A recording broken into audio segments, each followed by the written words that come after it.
As a tornado touched down north of Shaunavon on Thursday, causing damage to grain bins and uprooting power poles, it was a reminder to many of how quickly storm systems can develop and the damage that can unfold.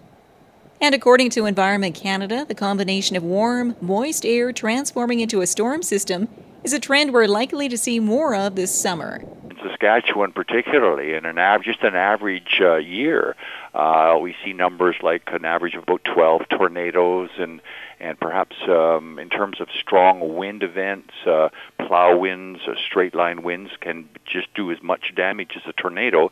It just doesn't have a twist to it. We could see probably about 18 or 20 of those events and 43 hailstorms. My gosh, I have seen generally on average, in terms of summer severe weather, we typically see anywhere between 80 and 90 such events in Saskatchewan during a normal average summer. Some years you get a lot more. I remember back in 2008, I think there were closer to 150 such events.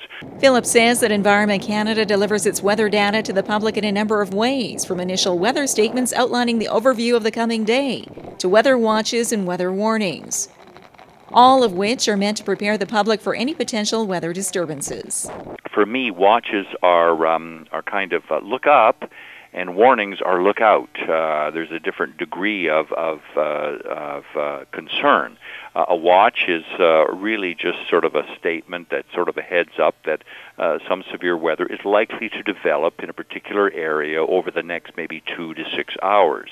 Severe could take many forms. It could be, first of all, it could be wind gusts that would be over 90 kilometers per hour, which would cause some damage. It could be hail that's almost an inch in diameter, say 2 centimeters or more. Larger hail that could really destroy a crop and damage buildings and hurt people.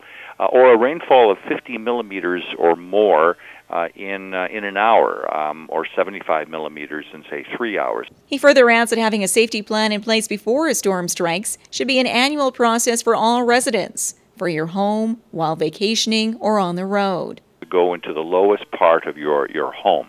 If you've got a basement, go to the basement and not just stand at the end of the stairs, at the bottom of the stairs, but go behind a Chesterfield, under the tool bench, something where there is some sturdiness, particularly over your head, and cover your head and your neck with your hands.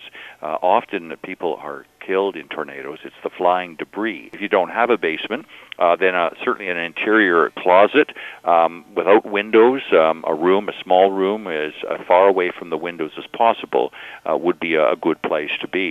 And if you're outdoors when a tornado or plow wind strike, get out of your vehicle and take cover in a ditch or ravine, while covering your head and neck from any flying debris. According to Environment Canada, 11 of the last 13 months in southern Saskatchewan have been cooler than normal. But their long-term forecast is now indicating a warmer than normal summer for the prairies.